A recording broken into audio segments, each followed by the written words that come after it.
The LCD will display a flush alert when a cleaning cycle is required.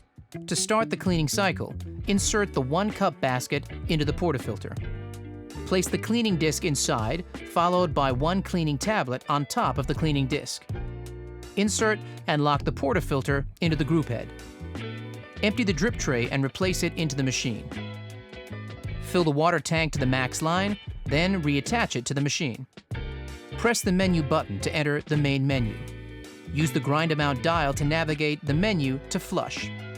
Then press to select. The 1-cup button will illuminate. Press the 1-cup button to start the cleaning cycle. The remaining time for the cleaning cycle will be displayed on the LCD. Once the cleaning cycle is complete, the machine will beep and return to ready mode. If any of the cleaning tablet remains in the cleaning disc, repeat the cycle until the cleaning tablet has completely dissolved. Once the cycle is complete, empty and rinse the portafilter, cleaning disc, and drip tray.